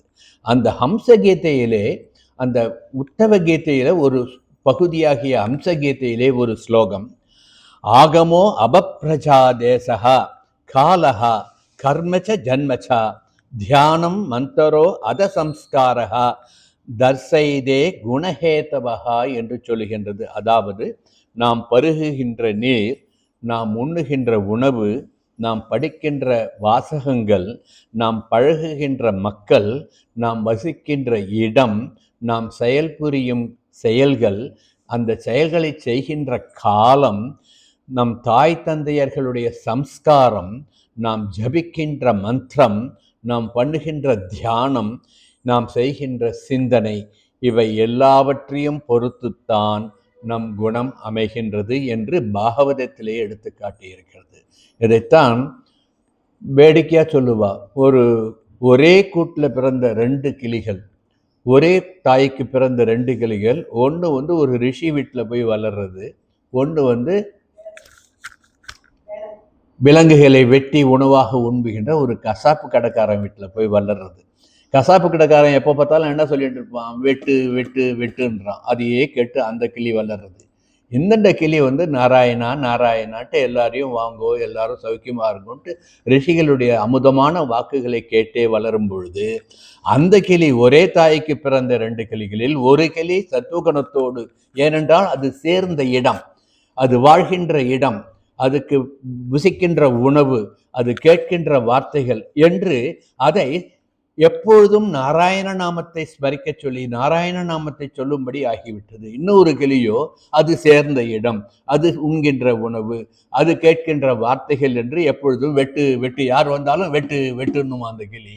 இந்த கிளி யார் வந்தாலும் வாங்கோ நாராயணா வாங்கோ நாராயணான்னுமா. ஆக ஒருவருடைய குணத்தை நிர்ணயிப்பது காலம், அவன் இருக்கின்ற இடம், அவன் எடுத்துக்கொள்கின்ற உணவு, அவன் வாசிக்கின்ற வாசகங்கள், அவன் பழகுகின்ற மக்கள், அவனுடைய சுற்றி இருக்கின்ற இருப்பிடம் என்பது அனைத்தும் தான் ஒருவருடைய குணவிசேஷத்தை நிர்ணயம் பண்ணுகின்றது என்று பாகவதத்திலே சொல்லியிருக்கின்றார்கள் அல்லவா? அதை நினைத்து இந்த பாசுர வரிகளை நினைத்து பார்க்க வேண்டும். அம்பரமே தண்ணீரே சோரே என்று. இந்த உணவுதான் குணத்தை மாற்றும் என்பதற்கு வேதத்திலேயே ஒரு கதை வருகின்றது. சாந்தோக்கிய உபனிஷத்திலே ஒரு கதை. என்ன கதைன்னா, ஒரு ரிஷி, அவனுடைய சிஷ்யன், ரிஷிகள்லாம் எப்பயும் சஞ்சாரம் பண்ணிகிட்டே இருப்பான், ஒரு இடத்துலையே இருக்க மாட்டான். பரிவ்ராஜகர்கள் என்று சொல்லுவார்கள். ஒரு ராத்திரி கூட ஒரு இடத்துல இருக்காம ஊர் போயிட்டு எம்பெருமானை நினைத்து கொண்டு சஞ்சாரம் பண்ணி கொண்டு இருப்பவர்கள். அப்படி சஞ்சாரம் பண்ணும் பொழுது ஒரு காட்டு வழியாக போகும்பொழுது ராத்திரி வந்துடுத்து, இருட்டாயிடுத்து, எங்கேயாவது தங்கியாகணுன்ற போது அந்த காட்டின் வழியே ஏதோ ஒரு குடில் தெரிகின்றது. சரி, இது இங்கே ஏதோ ஒரு ரிஷி இருக்கார் போல் இருக்குன்னு அந்த வீட்டுக்கு போகிறாங்க. ஆனால் அந்த வீடு ஒரு திருடனுடைய வீடு. திருடனாக இருந்தாலும் வந்தவர்களை வரவேற்று அவர்களுக்கு உணவு கொடுக்க வேண்டும் என்ற குணம் அவங்ககிட்ட இருந்தது. அதனால் என்ன பண்ணுறான், அப்போ தான் போய் எங்கேதோ ஒரு தங்க வட்டில் திருடின்னு வந்திருந்தானா. அந்த தங்க வட்டிலில் வந்த விருந்தினரை உபசரிக்கணும்ட்டு கொஞ்சம் தேனும் தினைமாவும் வைத்து கொடுக்கின்றான். அதை அந்த ரிஷி அருந்து விட்டார். ஆனால் சிஷ்யன், நம்ம குரு சாப்பிட்டாருன்னா நமக்கு போகிறோன்ட்டு அவன் சாப்பிடாம இருக்கான். அப்போது கொஞ்சம் மீந்து போகிறது. சிஷ்யனை சாப்பிட்லையான்னு கேட்குறாரு. எனக்கு பசி இல்லைன்ட்டு அவன் சாப்பிடாம விட்டுட்டான். அந்த மிகுந்து போன ரிஷி சாப்பிட்டு மிகுந்து போன அந்த உணவை அந்த வேடன் சாப்பிட்டு விட்டான். இது நடந்தது ராத்திரி. இப்போ மாலை ஆயிடுத்து. ரிஷி தன்னுடைய பயணத்தை தொடங்குகின்றார்கள். சிஷ்யனும் பக்கத்தில் ஆறில் போய் தீர்த்தம் மாடிட்டு அனுஷ்டானம் பண்ணலான்னு பார்க்கும் பொழுது மடுசெஞ்சின்னா தான் வைத்துக்கொண்ட சுத்தமான வஸ்திரங்கள், தன்னுடைய பூஜை பொருட்கள்லாம் வச்சிருக்கிற ஒரு பை மாதிரி. அந்த பையை திறந்து பார்க்குறா, அதுக்குள்ள இந்த தங்க வட்டில் இருக்கு. ரிஷிக்கு அப்பதான் சுரீர்னு உரைச்சுதான், என்ன இது, அந்த வேடன் நமக்கு கொடுத்த தங்க வட்டிலை நாம் எடுத்துக்கொண்டு வந்து விட்டோமே அவருக்கு உரைச்சுதான். உடனே அந்த சிஷியன்கிட்ட கொடுத்து, இதை கொண்டு அவன் வீட்டில் கொண்டு தெரியாம நான் எடுத்துன்னு வந்துட்டேன்றாராம். ஏன்? திருடன் கொடுத்த அந்த உணவை அருந்தியதனால் ரஜோகுணம் தன் மனதிலே புகுந்து அவன் திருடியது போன்று இவரும் அந்த வட்டிலை திருடி கொண்டு வந்து விட்டார். ஸ்நானம் பண்ணி அந்த உண்ட உணவெல்லாம் கழிந்த பிறகு, ஸ்நானம் அனுஷ்டானம் பண்ணின பிறகு, உண்மையான சத்வகுணம் மிகுந்த பிறகு தான் செய்த தவறை உணர்ந்து அந்த வட்டில கொண்டு திருப்பி கொடுன்றார். அதை கொண்டு அவன் திருப்பி சிஷ்யன் கொடுக்கின்ற பொழுது அவன் சாஷ்டாங்கமா நமஸ்காரம் பண்ணி, தெரிந்தோ தெரியாமலோ ரிஷிக்கு நான் கொடுத்ததை அவர் எடுத்துட்டு போயிட்டார் இல்லையா, அவருக்கே அது சமர்ப்பணம், எனக்கு அது வேண்டான்ட்டான். அப்படின்னா என்ன அர்த்தம்? இவர் உண்ட உணவினுடைய மிச்சத்தை அவன் உண்டான் அல்லவா, ஆகையினால் இவருடைய சத்துவகுணம் அவனுக்கு ஒட்டிண்டு நான் கொடுத்த தானத்தை திரும்ப எடுத்துக்க மாட்டேன், அதுக்கு அவருக்கே சொந்தம்னு சொன்னான்ட்டு ஒரு கதை சொல்லுவோம். ஆக நாம் எதை புசிக்கின்றோமோ, எதை உண்ணுகின்றோமோ அதை பொறுத்துத்தான் நமது குணம் அமையும். ஆகையினால்தான் நம்ம பெரியவாள்லாம் பராண்ணம் வேண்டாம் என்று. பராண்ணம்னா பிற உணவுகள். வேறொரு கிரகத்தில் போய் அவ்வளோ சீக்கிரம் நம்ம பெரியவாள்லாம் சாப்பாடு சாப்பிட மாட்டா. காரணம், எந்த நிலையில் சமைக்கப்பட்டதோ, எந்த உணர்வோடு சமைக்கப்பட்டதோ. அதனால்தான் இப்போ நம்மாத்த மாமிகள்லாம் சமைக்கும்போது பார்த்தீங்கன்னா ஏதாவது ஒரு ஸ்லோகத்தை சொல்லிட்டு அல்லது ஏதாவது ஒரு திவ்ய பிரபந்த பாசுரத்தை பாடிக்கொண்டு, இது எதுவுமே இல்லையா, இப்போ எல்லாரும் என்ன பண்ணலாம், இப்போதான் வந்துட்டு ரெக்கார்டர் வந்துடுது இல்லையா, அதை போட்டு விட்டுன்னு நம்ம பாட்டு தயவு செய்து சமைங்கோ. அப்போது அந்த சத்வகுணம் அந்த உணர்வோடு சமையல் பண்ணுகின்ற பொழுது ரஜோகுணம் அந்த உணவிலே சேராது, சத்வகுணம் சேரும். அடுத்த சந்ததிகள் நன்றாக வளர்வார்கள் என்பதை எடுத்து காட்டுவதற்காகத்தான் அம்பரமே தண்ணீரே சோரே அறம் செய்யும் என்று ஆண்டாள் நாச்சியார் இவ்வளோ விஷயத்தை அந்த சோறுன்ற ஒரு வார்த்தையிலே நமக்கு எடுத்து காட்டுகின்றாள் என்று நாம் அனுபவிக்க வேண்டும். இப்போ இன்னும் ஒன்றும் பார்க்கலாம். நான் ஆரம்பத்திலேருந்தே சொல்லிட்டு வருது, அதாவது நான் சொல்லலை, நமது ஆச்சாரியன் திருக்குடந்தை ஆண்டவன் எப்படி ஆண்டாள் அனுபவிப்பார், ஏகாரச்சி மாட்டி என்று அனுபவிப்பார். எல்லாத்துலேயும் ஒரு ஏகாரம் சேர்ப்பார். எங்கே ஏகாரம் சேர்ப்பார்? எது முக்கியமாக ஆழமாக சொல்லணுமோ, எதை வலியுறுத்தி சொல்லணுமோ அதுக்கெல்லாம் ஒரு ஏகாரம். இங்கு அம்பரமே தண்ணீரே சோரே என்று ஏகாரத்தை சேர்த்து சொல்லுவது, இது ஒவ்வொன்றும் முக்கியம். எப்படி முக்கியம்? உண்ணும் உணவும் தின்னும் விட்டலையும் பருகும் நீரும் எல்லாம் எம்பெருமான் கண்ணனே என்ற நினைவோடு நாம் செய்தோம் என்றால் நிச்சயமாக நமக்கு முக்தி கிடைக்கும் என்பதை உணர்த்துவதற்காகத்தான் இப்படி ஏகாரத்தை சேர்த்து சொன்னால் என்று அனுபவிக்கலாம். இது ஒரு விதமான அனுபவம். இன்னொரு விதமாக தத்துவமாக இந்த வரி எப்பயுமே என்ன பண்றது, முதல் வரியில் ஆரம்பிக்கும் பொழுது கொஞ்சம் விஸ்தாரமா போறது, காலம் கடக்க கடக்க அடுத்த வரியெல்லாம் அனுபவிக்கும் போது சுருங்கிட்டே வந்துடுறது, அது காலத்தினுடைய கட்டாயம். இன்னொரு விதமாக நம்ம அனுபவிச்சோம்னா இத தத்துவார்த்தமாக ஆத்ம சுத்தியை கொடுப்பது அம்பரம் என்றும், ஆத்ம சுத்தியை பெருக்கி அஞ்ஞானத்தை விலக்குவது தண்ணீர் என்றும், அகங்கார மகங்காரங்களை ஒழிப்பது நீர்த்து போகச் செல்வது தண்ணீர் என்றும், சோறு என்பது உபேயமான அந்த புருஷார்த்தத்தை நமக்கு எடுத்து காட்டுவது என்றும் நாம் அனுபவிக்கலாம். ஆக புருஷார்த்தம் எம்பெருமான் ஸ்ரீமன் நாராயணன் என்பதை, அவனை அடைகின்ற உய்யும் வழி அறிந்து சரணாகதி தத்துவத்தை உணர்ந்து அம்பரமே தண்ணீரே சோரே என்று ஆத்ம சுத்தியோடு நம்மிடம் இருக்கின்ற தண்ணீர் என்பது நீர்த்து போகச் செய்கின்ற அந்த அகங்காரங்களை நீர்த்து போகச் செய்கின்ற அந்த குணங்களை கொண்டு எம்பெருமானாகிய புருஷோத்தமனாகிய அந்த புருஷார்த்தத்தை அனுபவிக்க வேண்டும் என்று ஆண்டாள் காட்டுகின்றாள். இதுதான் இந்த பாசுரத்தினுடைய முதல் வரியினுடைய அர்த்தம். ஆகவே இப்படி நாம் நினைக்க வேண்டும் என்றால் எதை பற்றி நினைக்க வேண்டும்?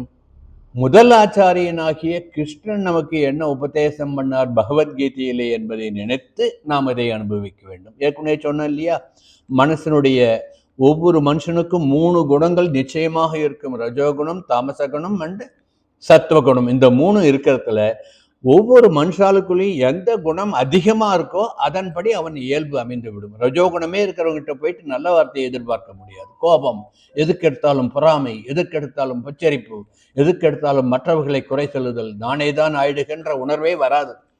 ஆனால் அதுவே சத்துவகுணமாக இருந்தால் எல்லாவற்றையும் பொறுத்து கொண்டு எல்லாவற்றுக்கும் காரணம் அது எம்பெருமானுடைய செயல், அவன் என்னை இப்படி ஆட்டி வைக்கின்றான், நான் செய்கின்றேன், நான் ஒரு கருவி என்று நினைக்கின்ற மனப்பக்குவத்தை கொடுக்கும். தாமச குணம் பெருகிவிட்டால் சோம்பித் திரிகின்ற, சோம்பேறியாக இருக்கின்ற, உறக்கத்தை உண்ணுவதும் உறங்குவதுமன்றி வேறொன்றும் அறியேன் பராபரமே என்று வாழ்க்கையை கழிக்கின்ற சோம்பேறிகளாக்கி விடும். ஆகவே கிருஷ்ணன் சொன்னதை உணர்ந்து கொண்டு எந்த குணம் நமக்கு தேவை என்பதை நீங்களே முடிவு பண்ணிக்கோங்க. சத்துவகுணம் இருந்ததுன்னா எம்பெருமான் சன்னதிக்கு வருவோம், எம்பெருமானை சேவிப்போம், 4 பேருக்கு நல்லது சொல்லுவோம், 4 பேர்கிட்ட நல்லதாகவே கேட்போம், நாம் செய்கின்ற செயலும் நல்லதாகவே செய்வோம். அதனுடைய பலன் நமக்கு எம்பெருமானுடைய திருவடியில் கொண்டு சேர்க்கும் என்பதுதான் பெரிய உண்மை. அதைத்தான் இங்கு அம்பரமே, தண்ணீரே, சோரே என்ற வார்த்தைகளிலே ஆண்டாள் காட்டினாள். அடுத்து அறம் செய்யும் என்று சொல்கின்றாள். அறம் செய்வது என்றால் என்ன? அறம் செய்வது என்றால் தர்மத்தை செய்வது, தானத்தை செய்வது என்று எடுத்துக்கொள்ள வேண்டும். இங்கே என்ன நந்தகோபாலன் அறம் செய்தான்? வானம் பொய்த்து விட்டது, ஆயர்பாடியிலே பஞ்சம் வந்து விட்டது. ஆகையிலே அந்த மக்களுக்கு வேண்டிய உணவு, அவர்களுக்கு வேண்டிய உடை, அவர்களுக்கு வேண்டிய தண்ணீர் இவற்றையெல்லாம் தானமாக செய்தான். ஏதாவது பிரதி உபகாரம் எதிர்பார்த்தானா? கிடையாது. தன் மக்களை காப்பாற்ற வேண்டியது தன்னுடைய கடமை என்று சொன்னான். பஞ்சம் வந்ததனால்தானே கார்த்தியாயினி விரதம் இருந்து கண்ணனை தியானம் பண்ணி அடைய வேண்டும் என்று கோபியர்கள் விரதம் இருந்தார்கள், பாவை நோன்பு நோற்றார்கள். ஆகவே அறம் செய்தல் என்பது நந்தகோபாலன் மக்களை காப்பாற்றுவதற்காக செய்த அந்த தர்மத்தை நினைத்து சொன்னால் என்று எடுத்துக்கொள்ள வேண்டும். அறம் என்று சொல்லுகின்ற பொழுது தானம் செய்தல், தர்ம நெறி குறையாமல் செய்தல், தானம் செய்வதிலேயே எப்படியெல்லாம் செய்ய முடியும் என்பதை உணர்த்துவதாகத்தான் இந்த பாசுரத்தை அனுபவிக்க வேண்டும். அதாவது ஒருவருடைய தகுதி அறிந்து, ஒருவருடைய தேவை அறிந்து, அவர்களுக்கு தேவையானது, அவர்கள் கேட்டதையும் கேட்காது அவர்களுக்கு எது தேவை என்பதை உணர்ந்து கொடுப்பதுதான் தானத்திலே சிறந்தது. இதைத்தான் தர்மம், தானம் என்ற 2 வார்த்தைகளுக்கு உள்ள வேறுபாட்டை நாம் உணர்ந்து கொள்ள வேண்டும். தர்மம் என்றால் நமக்குள் மேலானவர்களுக்கு செய்கின்றது. உதாரணத்துக்கு சொல்ல வேண்டும் என்றால், நமது ஆச்சாரியனுக்கு நாம் செய்கின்ற அந்த கைங்கரியம் கூட ஒரு தர்மம் தான். தானத்திலே சிறந்த தானம் தர்மம். அந்த தர்மம் ஆச்சாரியனுக்கு செய்யக்கூடிய அந்த கைங்கரியங்கள் தான். இதைத்தான் சுவாமி நிகமாந்த மகாதேசிகன் நமக்கு எடுத்துக்காட்டினார். ஒரு ஒரு பாசுரத்திலிருந்து கீழ்ப்பாசுரத்தெல்லாம் நிறைய தடவை அனுபவிச்சோம். மீண்டும் ஞாபகப்படுத்துறேன். எதுன்னா, ஏற்றி மனத்து ஏழில் ஞான விளக்கை ஏற்றினவர்க்கு ஒரு கைமாறு மாயனும் காணகில்லான், போற்றி உகப்பதும் புந்தியில் கொள்வதும் பொங்கு புகழ் சாற்றி வளர்ப்பதும் சற்றல்லவோ, முன்னம் பெற்றதற்கு அவரிடம் நாம் என்ன கிரகித்து கொண்டோமோ அதற்கு பிரதி உபகாரமாக நம்மால் செய்யக்கூடியது எது என்று அந்த பிரம்மனுக்கு கூட தெரியாது, பகவானுக்கு கூட தெரியாது. ஆகையினால் நம் ஆச்சாரியர்களுடைய புகழை போற்றி சொல்லுவது, அவர்கள் புகழை சாற்றி வளர்ப்பதுதான் அவர்களிடம் நாம் பெற்ற ஞானத்திற்கு நம்மால் செய்யக்கூடிய ஒரு சிறு கைமாறு என்று நமது ஆச்சாரியன் நமக்கு காட்டி கொடுத்தார் அல்லவா? அந்த வகையிலே ஆச்சாரிய கைங்கரியம்தான் தானத்திலே சிறந்த தர்மம் என்று நாம் எடுத்துக்கொள்ள வேண்டும். நம்மை விட வறியவர்களுக்கு, நம்மை விட கீழானவர்களுக்கு எந்த பிரதிபலனும் எதிர்பார்க்காமல் கொடுக்கின்ற ஒரு உதவியை தானம் என்று சொல்லுவார்கள். இப்படி தானம் செய்தோம் என்றால் தீவினையாகிய பாபம் விலகும், நல்வினையாக புண்ணியம் சேரும். ஆனால் நமது பெரியவர்கள் எப்படி அனுபவிக்கின்றார்கள்? பாபமாக இருந்தாலும் புண்ணியமாக இருந்தாலும் அது எம்பெருமானை மனதிலே கொண்டு எம்பெருமான் விஷயத்திலே தான் நடக்க வேண்டும். பாபம் எப்படி எம்பெருமான் விஷயத்திலே நடக்க வேண்டும்? அறிந்தோ அறியாமலோ, தெரிந்தோ தெரியாமலோ செய்கின்ற சில தவறுகள், அதெல்லாம் நம்ம கர்ம வினையால் நமக்கு ஏற்படுகின்றது. அந்த கர்ம வினை தீர வேண்டும் என்றால் அது இரும்பு விலங்கு என்று சொல்லுவார்கள். அந்த இரும்பு விலங்கு அருக வேண்டும். புண்ணியமே நான் பண்ணியிருக்கேன்னா அது பொன் விலங்கு. 2மே விலங்குகள் தான். ஆக பாபமும் கழிய வேண்டும், புண்ணியமும் கழிய வேண்டும். அப்பொழுதுதான் பிறவி பிணி கழியும் என்பதுதான் நம் சித்தாந்தம் நமக்கு உணர்த்துகின்ற தன்மை. பாபம் எல்லாம் குறைந்து, புண்ணியம் செய்தது எல்லாம் குறைந்து, ஒன்றுமே இல்லை என்ற வருகின்ற பொழுது பிறவி என்ற இந்த பிறவி மறுபிறவி கிடையாது என்ற நிலை வந்துவிடும் என்று நம் சித்தாந்தம் உணர்த்துகின்றது. இப்படி தானத்திற்கும் தர்மத்திற்கும் உள்ள வேறுபாட்டை உணர்ந்து கொண்டு அறம் செய்ய வேண்டும் என்பதை ஆண்டாள் நாச்சியார் இந்த பாசுரத்திலே சொல்லுகின்றாள். இதைத்தான் எம்பெருமான் கிருஷ்ணன் பகவத்கீதையிலே தானம் என்பதை 3 வகையாக பிரித்து காட்டுகின்றார். சாத்விக தானம், தாமச தானம், ராஜச தானம் என்று தானத்திலேயே 3 வகை. அது என்ன சாத்விக தானம்? பிரதி உபகாரம் எதிர்பார்க்காமல் செய்வது. ராஜச தானம், இப்போ போய் பக்கத்தில் நான் பெருமாள் கோவில் கட்டின்னு இருக்கோம், நரசிம்மருக்கு பெரிய ஒரு ஆலயம் நிர்மாணம் பண்ணிட்டு இருக்கோம், உங்களால் ஆன கைங்கரியம் பண்ணுங்கன்ட்டு ஒருத்தட்ட போய் கேட்டோம்னா நம்மளை பார்த்த உடனே ஐயோ வந்துட்டான்டா, நம்மக்கிட்ட டொனேஷன் கேட்க போகிறான்டான்ட்டு நினச்சிட்டு 10 தடவை நடந்தா விட்டு 11ஆவது தடவை சரி வச்சுக்கொண்டு ஒரு 1000 ரூபாய் கொடுத்தாரோ இல்லை ஒரு 100 ரூபாய் கொடுத்தாரோ வச்சுக்கோங்க. அது ராஜச தானம். ஏனென்றால் அழுத்து சலித்து கொடுப்பது. தாமச தானம் என்பது தானம் கேட்ட உடனே கொடுக்க, இன்னைக்கு போயிட்டு நாளைக்கு வா, நாளைக்கு போனால் நாளன்னைக்கு வா, அதுக்கு அடுத்த நாள் வான்ட்டு ஒரு தானம் செய்வது. வெள்ளிக்கிழமை கொடுக்க மாட்டேன், செவ்வாய்க்கிழமை ஏதாவது ஒரு இதை வச்சுக்க, ஏதாவது ஒரு காரணம். இதெல்லாம் நமக்கு காரணம் நாமளே ஏற்படுத்தி கொள்வது. எல்லா நாளும் விசேஷம்தான், ஆனால் எல்லா நாளும் விசேஷம்தான். தானம் செய்யறதுக்கு நாளில் கிடையாது, கிழமையும் கிடையாது, நேரமும் கிடையாது. நினைச்ச க்ஷணத்துல நினைச்ச போது கொடுத்துடணும். அதுதான் தானம். இதுக்கு மகாபாரதத்துல கர்ணன் எப்படி தானம் பண்ணா, ஏன்னா இந்த க்ஷணம் நான் தானம் பண்ணும்போது நினைக்கிறேன், ஒரு தாமசப்படுத்தினேன் என்றால் அடுத்த க்ஷணம் மனசு மாறி போயிடலாம். ஏன்னா மனசு மாறக்கூடிய இயல்புடையது. அதனால நினைச்ச உடனே அப்படியே தானம் பண்ணிடுவேன்ட்டு கர்ணனை சொல்லும் பொழுது சொல்லுவார் மகாபாரதத்துல. அதையே நினைச்சுக்கோங்க. அதனால தானம் பண்றதுக்கு நாளும் கிடையாது, கிழமையும் கிடையாது, நட்சத்திரமும் கிடையாது. மனசுல தானம் பண்ணணும் எண்ணம் வந்ததுன்னா ஓப்போடு செய்வது, மன சந்தோஷத்தோட செய்வது. நமக்கு இந்த தானம் செய்வதற்கு ஒரு பாக்கியத்தை எம்பெருமான் கொடுத்தானே, தானம் செய்கின்ற நிலையிலே என்னை வைத்தானே என்று நினைத்து கொண்டு. இப்ப எத்தனை பேர் இருக்கோம், இவ்வளோ பேர் பிறந்திருக்குமே, நம்மை விட கீழானவர்களை பார்க்கின்ற பொழுது அப்பா எவ்வா இவ்வளோ கஷ்டப்படுறாள், எம்பெருமான் என்ன இந்த ஸ்திதியில வச்சிருக்கானே, இவ்வளோ நல்லா வச்சுட்டு இருக்கானேன்ட்டு நம்ம எம்பெருமானை நமஸ்காரம் பண்ணிகிட்டே இருக்கணும். ஏன்னா மற்றவா படுற கஷ்டத்தை பார்த்தாதான் நாம் எவ்வளோ நன்னா இருக்கும்னு நமக்கு தெரிய வரும். ஆகையினால தானம் பண்ணுகின்ற பொழுது அடுத்ததரும் கொஞ்சம் நாழிகைச்சு பண்ணான்னு கூட நினைக்கக்கூடாது, நாள் பார்க்கக்கூடாது, கிழமை பார்க்கக்கூடாது, உடனே பண்ணிவிடுது. அதுதான் சத்வ தானம், சத்வ குணத்தினால் செய்கின்ற தானம். இதைத்தான் பகவத்கீதையிலே சொல்கின்றார். தாத்தவ் யமதி யத் தானம் தீயதே அனுபகாரினே தேஜசே காலேச்ச பாத்திரேச்ச தத் தானம் சாத்விகம் ஸ்மிருதம் என்று பகவத்கீதையிலே எம்பெருமான் சொல்லுகின்றார். தானம் செய்வது கடமை என்று கருதி எந்த தானம் உரிய இடத்தில் உரிய காலத்தில் உரியவர்களுக்கு தகுதியானவர்களுக்கு செய்யப்படுகின்றதோ, எந்த தானம் பிரதி உபகாரம் எதுவும் எதிர்பார்க்கப்படாமல் செய்கின்றதோ அந்த தானம் தான் சிறந்த தானம், சத்வகுணம் மிக்க தானம், சாத்விக தானம் என்று எம்பெருமான் நமக்கு எடுத்து காட்டுகின்றார் பகவத்கீதையிலே. ஆகவே இதை தான் கீழ்ப்பாசுரம் சொல்லும் போதும் ஒரு சின்னதாக ஒரு கோடிட்டு காட்டுறோம். ஒரு பசிக்கிறதுன்னு ஒருத்தன் தானம் கேட்டான்னா, என் காத்துக்கு பின்னால் 10 யானை கட்டிருக்கு, அதில் ஒன்று எடுத்துகிட்டு போன்னு சொன்னால் அது ஒரு தானமாகுமா? இவனுக்கோ பசி, அந்த நேரத்துக்கு வயிறு நிறைய ஒரு பிடி அன்னம் கொடுத்தால் அவனுக்கு பசி தீர்ந்து விடும், மனதார நம்ம வாழ்த்திட்டு போவான். நீங்கள் எவ்வளோதான் பொண்ணும் பொருளும் கொட்டி கொடுத்தாலும் இன்னும் கொஞ்சம் கொடுக்க மாட்டாளான்ற ஒரு ஏக்கம் வருமே தவிர, ஆனால் அன்னதானம் பண்ணும் பொழுது நீங்க ஒரு அளவுக்கு மேல போட்டீங்கன்னா சாப்பிட முடியும், ஐயோ போறோம் போறோம் போறோம் போறோம் சாப்பிட முடியாதுன்னு சொல்றோம் இல்லையா? ஏன்? அதுதான் சிறந்த தானம். ஆகவே கொல்ல கொல்ல கொடுப்பவன் எம்பெருமான்.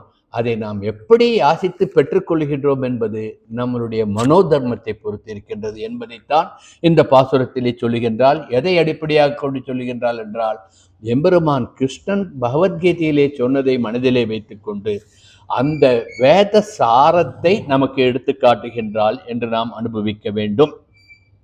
அதே கிருஷ்ணன் பகவத்கீதையிலே அதேச காலே யத்தானம் அபயத்ரேப்யசதீயதே அசக்ரதம் அவஞாதம் தத் தாமசம் உதாகிருதம் என்று இந்த தாமச தானத்தை பற்றியும் ராஜச தானத்தை பற்றியும் சொல்லுகின்றால். மரியாதை இல்லாமல் கொடுப்பது. இதுக்கு வேடிக்கையா திருக்குடந்தையாண்டவன் ஒரு சொல்லுவார், இந்த அனுஷ்டானங்கள்ல நம்பிக்கை இல்லாம இகலோக சுகத்திலேயே ஆபீஸுக்கு போற அவசியம், இந்த நித்திய கர்மாவை கூட ஒழுங்கா பண்ண முடியல, மாசம் பண்ண வேண்டிய கர்மாக்களை கூட ஒழுங்கா பண்றது கிடையாது, ஒரு தர்ப்பணங்கள்லாம் ஒழுங்கா பண்றது கிடையாது சொல்லிட்டு போனாராம் ஒருத்தர். வரையில வாத்தியாருக்கு சம்பாவனை வச்சிருக்கேன், வந்தா எடுத்துட்டு போக சொல்லுன்ட்டு ஆபீஸுக்கு போயிட்டாராம். அப்படின்னா இது என்ன? இது தானமா? சம்பாவனை என்பது நாம் செய்ய வேண்டிய கர்மாக்களை ஒழுங்காக செய்து பிரதி உபகாரமாக நம்மால் இயன்றதை கொடுப்பது சம்பாவனை. வரையில் வச்சிருக்க எடுத்துன்னு போக சொல்லணும்னா அது என்ன? ராஜச தானம். ஆகவே இதைத்தான் கிருஷ்ணன் பகவத்கீதையிலே எடுத்து சொன்னான் என்று நாம் அனுபவிக்க வேண்டும். இன்னும் இப்படி தானத்தை பற்றி எல்லாம் சொல்லிக்கொண்டே போகலாம். இப்படிப்பட்ட தானம் நல்ல தானமாக இருக்க வேண்டும் என்பதனால்தான் அறம் செய்யும் என்ற வார்த்தையை பாசுரத்திலே ஆண்டாள் அமைத்திருக்கின்றாள். அம்பரமே தண்ணீரே சோரே அறம் செய்யும் என்று சொல்லி தானம் சத்துவகுணம் மிகுந்து நல்ல தானமாக இருக்க வேண்டும், எம்பெருமான் கிருஷ்ணன் சொன்னது போன்று என்று சொல்லி அத்தகைய தானத்தை செய்கின்ற கொம்பனார்க்கெல்லாம் கொழுந்தே குலவிளக்கே என்று அடுத்த வரியை ஆரம்பிக்கின்றார்.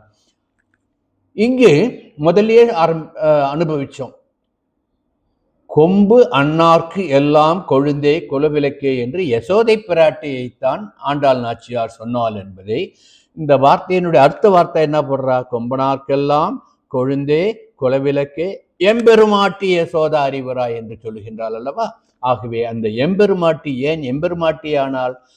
இவன் பண்ண தானம், கொம்பனார்க்கு ஆயர் குலத்தில் பஞ்சம் வந்த பொழுது அனைவருக்கும் வஸ்திரங்கள் கொடுத்தான், ஆணிரைகளுக்கு நன்றாக நீர் அருந்த வேண்டும் என்று நீர்நிலைகளை அமைத்து கொடுத்தான், அவற்றுக்கு நன்றாக உணவு வேண்டும், ஆயர்களுக்கு உணவு வேண்டும் என்று உணவு தானம் பண்ணினான், எந்தவித பிரதி உபகாரமும் எதிர்பார்க்காமல் பண்ணினான்.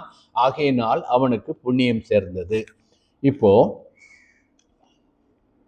தன்னுடைய பர்த்தா, அதாவது கணவன் செய்கின்ற புண்ணியத்தினுடைய பலன் மனைவிக்கு சேரும், கணவன் செய்கின்ற பாவத்தின் பலன் மனைவிக்கு சேருமா சேராதா?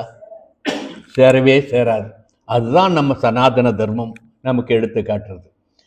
நல்ல காரியங்களுக்கு அதனால்தான் எந்த தானம் பண்ணாலும் பாருங்கோ, தானம் பண்ணும் பொழுது பத்தினி கையில ஜலம் கொடுத்து தாரவாத்து கொடுக்கணும். ஏன்னா அந்த புண்ணியத்தினுடைய பலன் பூர்வமா போய் சேரணுன்றதுக்காக. இதுக்கு கொஞ்சம் பின்னால போய் பாருங்க, வால்மீகி எப்படி இருந்தார் ஆரம்பத்துல? ரத்னாகரன் என்ற வேடன் வழிப்பறி செய்பவனாக இருந்தவன் திருந்தி நாரதருடைய உபதேசத்தினால் ராமா என்ற வார்த்தை கூட நாக்குல வராம மரா மரா மரா மரா மரா மரா மரான்ட்டு தியானம் பண்ணி மரா ராமாவாகி ராமா ராமா ராமா என்று தியானம் பண்ணி வால்மீகியாக உருவானான் அல்லவா? அப்போ எது அவனை திருத்தியது? நாரதருக்கு கேட்கிறார், அவர்கிட்ட வழிப்பறி பண்ண நாரதர்கிட்ட போன போது, நீ வழிப்பறி பண்ணி கொடுக்குறேனே, எனக்கு குழந்தைகள் இருக்கா, பொண்டாட்டி இருக்கா, அவளுக்கெல்லாம் நான் காப்பாற்றணும், அதுக்காக நான் வழிப்பறி செய்கிறேன்னு அவன் சொல்ல, நீ செய்கின்ற இது பாவம் என்று உனக்கு தெரியவில்லையா? இந்த பாவத்தினுடைய பலனை அவர்கள் ஏற்றுக்கிறாளான்னு போய் முதல்ல உன் குடும்பத்தார்கிட்ட கேளுன்ன பொழுது அவன் போய் கேட்க, உன்னுடைய கடமை எங்களுக்கு சோறு போடுவது, எங்களை காப்பாற்றுவது, நீ செய்கிற பாவத்துக்கு நாங்கள் ஏன் பங்கு போடணும்னு கேட்டாலாமே. அப்பொழுதுதான் அவன் மனம் திருந்தி ரத்னாகரன் வால்மீகியாக மாறினான் என்று ராமாயணத்துல நாம பார்க்கிறோம் இல்லையா?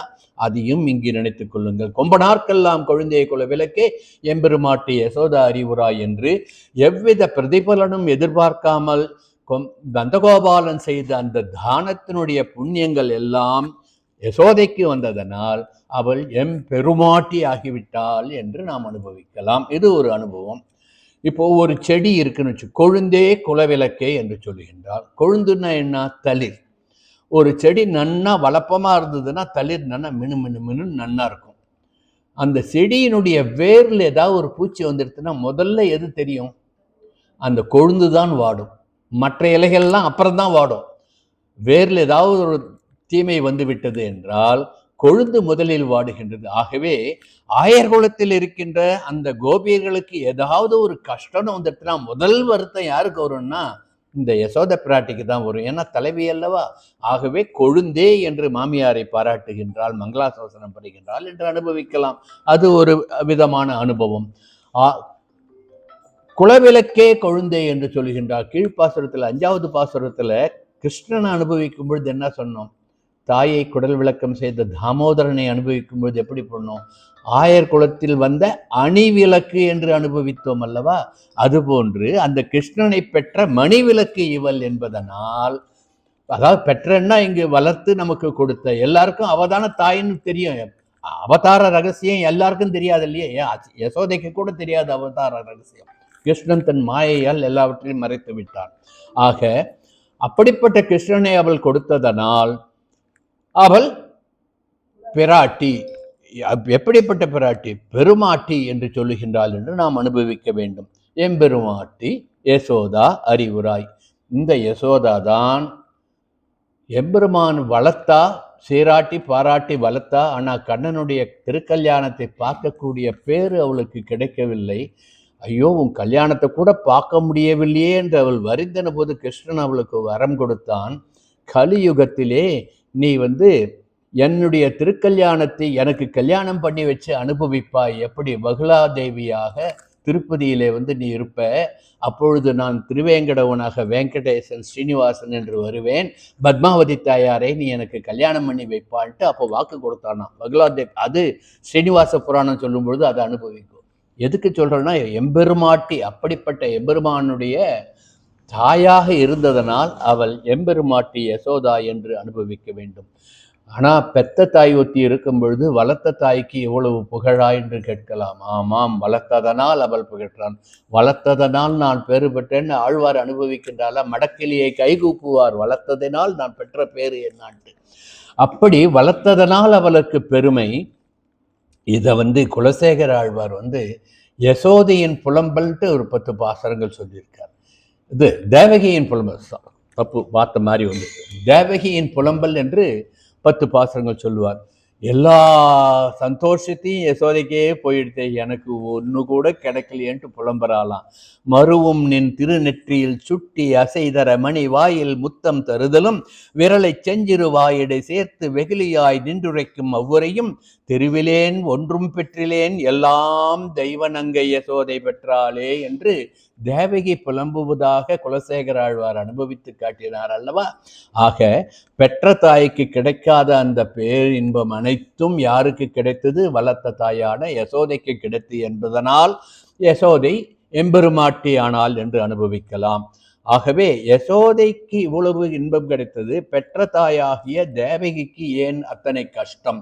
கண்ணெதிரே ஏன் அத்தனை 6 குழந்தைகளை கண்ணெதிரே பிறந்த சிசுக்களை கொல்லப்படுவதை பார்க்கின்ற அந்த துயரம் ஏன் நினைத்ததுன்னா அதுக்கும் ஒரு கதை இருக்கு. என்னன்னா, இந்த பூர்வ ஜென்ம கதையை நாம கொஞ்சம் நினைச்சு பார்க்கணும். தேவகி அனுபவிக்கின்ற அந்த துயரம் இருக்கின்றதே, அது எந்த தாயாலுமே தாங்க முடியாது. பிறந்த உடனேயே குழந்தையை ஒருவன் கொல்லுகின்ற அந்த கொடுமையான செயலை பார்க்கின்ற ஒரு கொடுமை தேவகிக்கு ஏன் வாய்த்தது என்றால், இங்கு நாம் எம்பெருமானுடைய அவதார ரகசியத்தையும் அனுபவித்து பார்க்க வேண்டும். நிறைய பேர் இந்த நாத்திகவாதம் பேசுவா. தேவகிக்கு பிறந்த குழந்தை 8வது கர்ப்பம் தான் கம்சனை கொல்லும் என்று அசரீரி சொல்லித்துன்னு நீங்க சொன்னீங்கன்னா, அவ 2 பேரும் ஏன் சேர்ந்தே ஒரே ஜெயிலில் வச்சிருந்தான்? அவ 2 பேரும் இவ்வளவு ஒரு ஜெயிலில், அவனை ஒரு ஜெயிலன்னு பிரித்து வச்சிருக்கலாம், வசுதேவரை ஒரு ஜெயிலுன்னு வச்சிருக்கலாமே. ஏன் இருவரையும் ஒரே இடத்துல வைத்தார் என்றால், அந்த எண்ணம் கம்சனுக்கு வராமல் தடுத்ததும் எம்பெருமானுடைய மாயை. ஏனென்றால் அவதாரம் நடக்க வேண்டும். எதனால அவதாரம் நடக்க வேண்டும்னா, வசுதேவருக்கும் தேவகிக்கும் அவர்கள் பெற்ற சாபத்தினுடைய பலனை அவர்கள் அனுபவித்தே ஆக வேண்டும். முன் ஜென்மத்தில் பண்ண கர்மம், முன் ஜென்மத்தில் செய்த பாபம் அவர்கள் அனுபவித்தே தீர வேண்டும் என்பதனால் தான் எம்பெருமான் கண்ணன் இவர்களுக்கு கம்சனை இவா 2 பேரையும் பிரித்து வைக்கணுன்ற ஒரு எண்ணத்தையே கொடுக்காமல் 2 பேரையும் ஒரே ஜெயிலில் வச்சு அந்த 6 குழந்தைகள் அவர்களுக்கு பிறக்க அந்த 6 குழந்தைகளையும் அவள் கண்ணெதிரேயே மாய்க்கப்பண்ணான் என்று 8வது குழந்தையாக கண்ணன் அவதாரம் பண்ணி கோகுலத்தில் வந்து வளர்ந்தாடுறதெல்லாம் கதை எல்லாருக்கும் தெரியும். அப்போ 7வது குழந்தை யாருன்னு கேட்பீங்க, அதுக்கு பின்னால் வர அடுத்த வார்த்தையில் அதுக்கு வந்து பல சொல்ல போறா ஆண்டாள் நாச்சியார். இப்படி இந்த தேவகி ஏன் இத்தனை துன்பங்கள் அனுபவிச்சான்றதை வந்து ஸ்ரீமத் பாகவதத்திலே தசமஸ்கந்தத்திலே 3வது அத்தியாயத்திலே விருத்தாந்தம் அழகாக எடுத்து சொல்லியிருக்கின்றார்கள். ஸ்வயம்புவ மன்மந்தரத்திலே சுபதஸ் என்ற ஒருவர் பிரஜாபதியாக இருந்தார். அவருடைய மனைவி பெயர் பிருஷ்ணி. சுபதஸும் பிருஷ்ணியும் எம்பெருமான் ஸ்ரீமன் நாராயணனிடம் தவம் இருந்து, பகவானே நீயே எனக்கு குழந்தையாக பிறக்க வேண்டும் என்று வேண்டுகின்றார்கள். நானே எப்படி பிறக்கிறது? என்னை போல் ஒருவன் அதாவது உன்னை போல் ஒருவன் எனக்கு குழந்தையாக வேணும்னு கேட்கிறா. என்னை போல் ஒருவன் உலகத்தில் யாருமே கிடையாது, ஆகையினால நானே உங்களுக்கு குழந்தையாக பிறக்கிறேன் எம்பெருமான் வரன் கொடுப்பான். ஏன் 3 என்ன கேட்பான்னா, தேகி தேகி என்று எம்பெருமானே நீயே எனக்கு குழந்தையாக வேண்டும், எம்பெருமானே நீயே எனக்கு குழந்தையாக வேண்டும், எம்பெருமானே நீயே எனக்கு குழந்தையாக வேண்டும் 3 முறை தேகி தேகி என்று அவள் பிரார்த்தித்ததனால் சுபதஸ் பிரஜாபதி என்பவருக்கு ததாஸ்து, அப்படியே ஆகட்டும், உங்களுக்கு 3 பிறவிகளிலே நான் குழந்தையாக வந்து பிறக்கின்றேன் என்று எம்பெருமான் வரன் கொடுத்தான். ஆக ஒப்பாரும் மிக்காரும் இல்லாத அந்த எம்பெருமான் முதல் பிறவியிலே பிருஷ்ணி சுதபஸ் தம்பதிகளுக்கு பிருஷ்ணி கர்ப்பன் என்ற குழந்தையாக பிறந்தான். 2வது பிறவியிலே அந்த தம்பதிகள் கஷ்யபராகவும் அதிதியாகவும் பிறக்க அவர்களுக்கு வாமனனாக உபேந்திரனாக பிறந்தான். அந்த கதையை கீழ் நம்ம 3வது ஸ்லோகம் அனுபவிக்கும் போது அனுபவிச்சோம். அடுத்தது வசுதேவர் தேவகி என்று இதே தம்பதிகள் அடுத்த பிறவியிலே பிறக்க அவர்களுக்கு இவன் கிருஷ்ணனாக வந்து பிறந்தான் என்று அவதார ரகசியம். இப்போ இந்த அவதார ரகசியத்துல ஏன் 7 குழந்தை தேவகி கண்ணெதிரேயே கொல்லப்பட்டது, 6 குழந்தைகள் கொல்லப்பட்டதுன்னு பார்க்கணும்னா அதுக்கும் ஒரு பூர்வ கதை பார்க்கணும். கஷ்யபர் அதித்தின்ட்டு இவர் பிறந்தா இல்லையா, அப்போ கஷ்யபருக்கு 2 மனைவிகள், அதாவது திதி அதித்தி என்று தக்ஷனுடைய 2 மகள்களையும் கஷ்யபர் கல்யாணம் பண்ணிக்கிறார். 2 பேரும் அக்கா தங்கை இருந்தாலும் அவளுக்குள்ள ஒத்துமை கிடையாது. 2 பேருக்கும் எப்பயுமே போட்டி பொறாமை இருந்து கொண்டே இருந்தது. இதுல அதித்திக்கு சின்னவோ அவளுக்கு குழந்தை பிறந்துடுறது. அந்த குழந்தை தான் தேவர்களுக்கெல்லாம் தலைவனாக இந்திரனாக இருந்தான். ஆக தன்னுடைய தங்கையினுடைய குழந்தை இந்திரர்களுக்கெல்லாம் தலைவனாக தேவாதி தேவன் என்று சொல்வது இங்கு தேவர்களுடைய தலைவனாக இருக்கின்றானே, இந்திரனாக இருக்கின்றானே என்று பொறாமைப்பட்ட திதி கஷ்யபரிடம் போய் எனக்கும் அந்த இந்திரனுக்கு சமமான குழந்தை பெறும்படி அருள வேண்டும் என்று பிரார்த்தனை பண்ணுகின்றார்.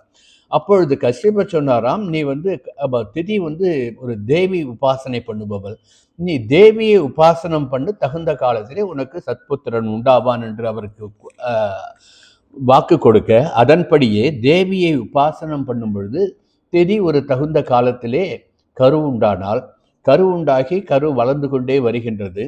தன் தமக்கைக்கு குழந்தை பெற்று அவள் கஷ்யபருடைய அருளால் அனைத்து செல்வங்களையும் பெற்று தன்னுடைய மகனான இந்திரனுக்கும் மேலாக வந்து விடுவானோ என்ற பொறாமை அதித்திக்கு வந்து விடுகின்றது.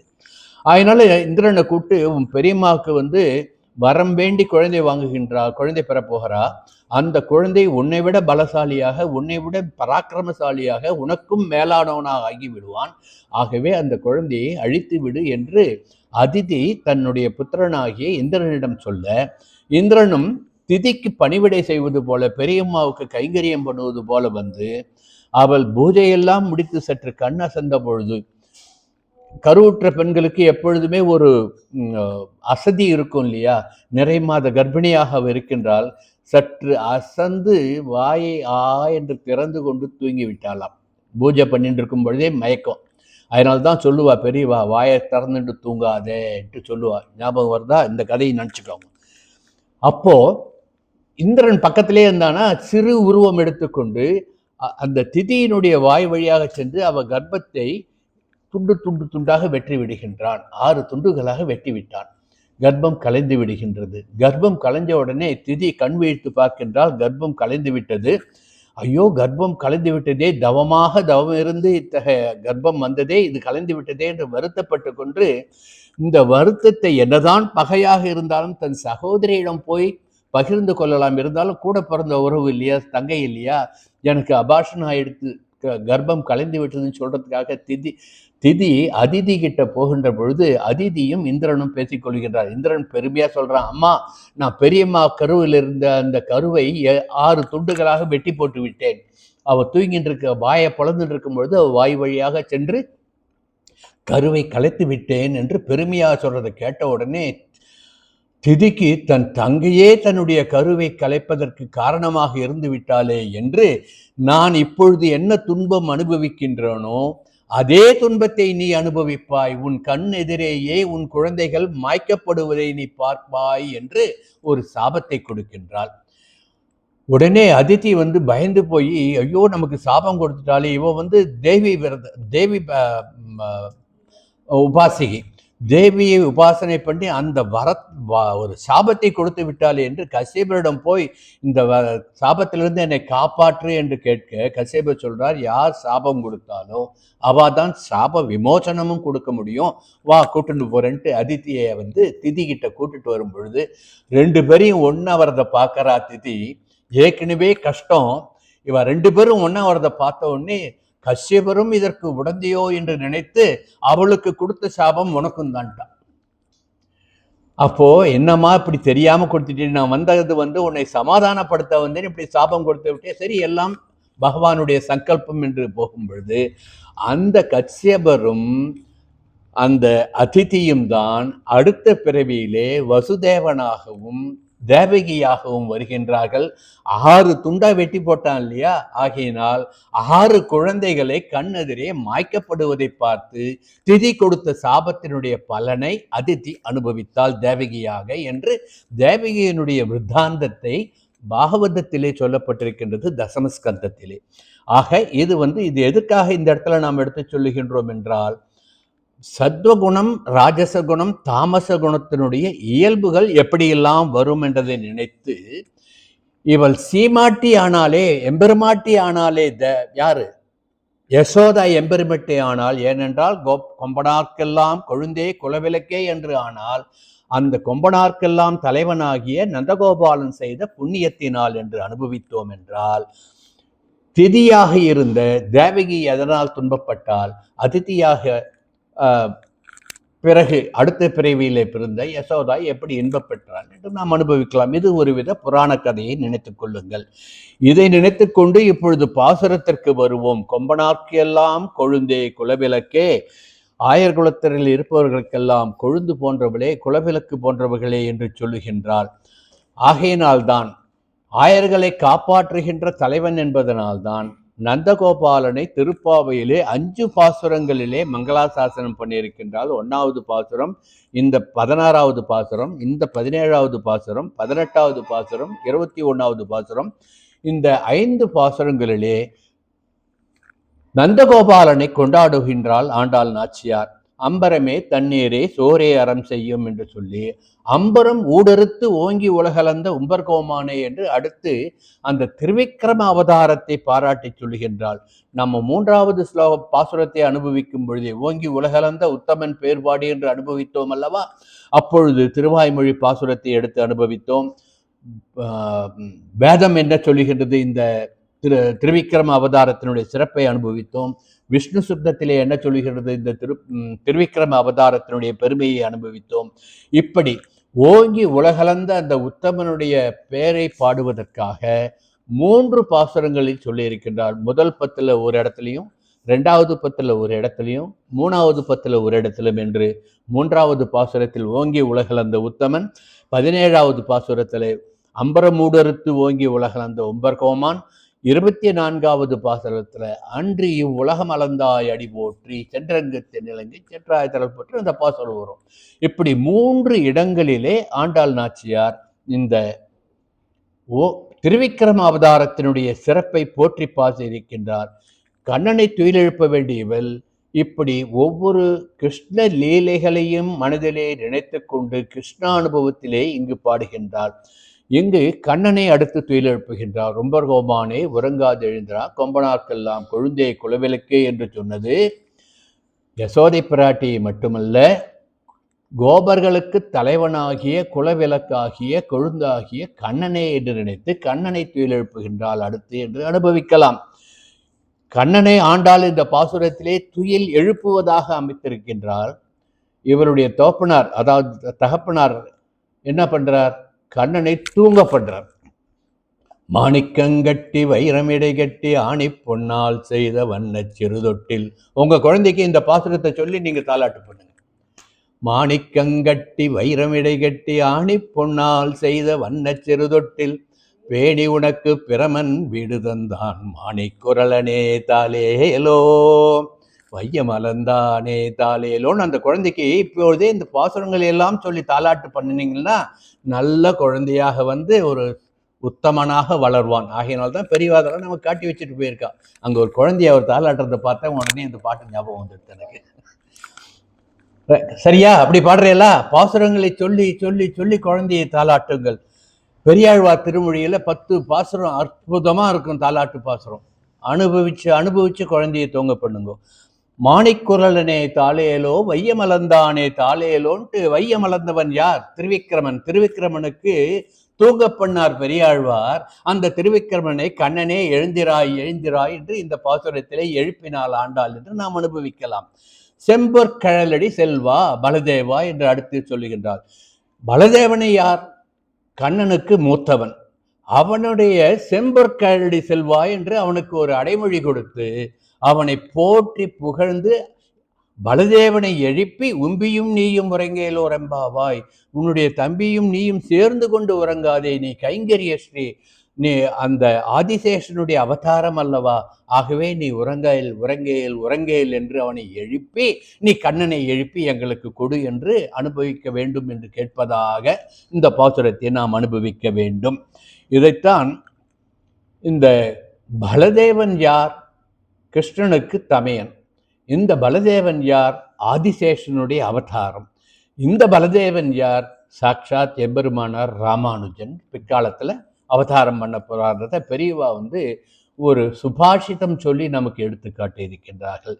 அனந்தகா பிரதமம் ரூபம், ஆதிசேஷன் முதல் ரூபம். அனந்தகா பிரதமம் ரூபம் திரேதாயாம் லக்ஷ்மணஸ்தகா, திரேதாயுகத்திலே லக்ஷ்மணனாக அந்த பிரதம ரூபம் ஆதிசேஷன் வந்து அனுபவித்தார். துவாபரே பலபத்ரச்சா, பலபத்ரன் என்பது பலராமன். துவாபர யுகத்திலே கிருஷ்ணனுக்கு அண்ணனாக பலராமனாக அவதாரம் பண்ணினார். கலௌ கச்சித் பவிஷ்யதி, கலௌ கலிகாலத்திலே எம்பெருமானாராக அந்த ஆதிசேஷன் நமக்கு அனுகிரகம் பண்ணுகின்றார் என்று பெரியவர்கள் நமக்கு ஒரு சுபாஷிதத்தை எடுத்து சொல்லுவார்கள். அதை மனதிலே வைத்துக்கொண்டு ராமானுஜரையும் மனதிலே நினைத்து கொண்டு, ஏன்னா அவர் நமக்கு ஆச்சாரியன் அல்லவா, சம்பிரதாயத்தை முதல்ல நிறுத்தி காட்டினவர் அல்லவா.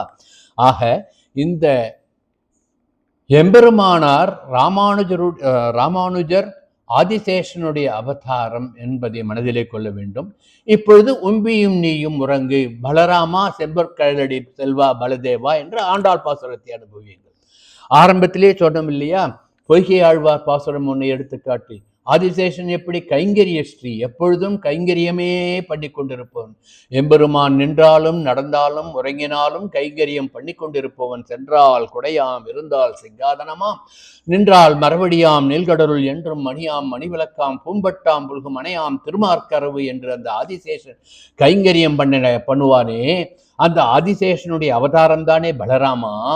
உம்பியும் நீயும் உறங்கலாமா, கண்ணனை போன்று நீயும் உறங்கலாமா, கண்ணனை எழுப்பி எங்களுக்கு தாய் என்று பிரார்த்தனை பண்ணுவதாக அனுபவிக்க வேண்டும்.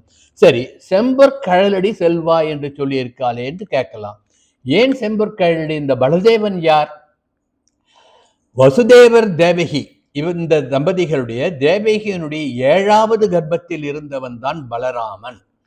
அப்போ அந்த 7வது கர்ப்பத்தை இழுத்து சென்று ரோகிணியினுடைய கர்ப்பத்தில் வைத்து விட்டான் கிருஷ்ணன் தன் மாயத்தினால். அது உங்களுக்கு கதை தெரியும். 7வது குழந்தை அபார்ஷனா எடுத்து, அதாவது கரு கலைந்து விட்டது என்று அவர்கள் நினைத்து கொண்டிருக்கின்றார்கள். கரு கலையவில்லை. அந்த வசுதேவருடைய இன்னொரு பத்தினியாகிய ரோகிணியினுடைய கருவிலே இந்த 7வது கருவை கொண்டு வைக்கப்பட்டு விட்டது. ஆகவே கிருஷ்ணன் 8வது கருவாக உருவாகின்றான்.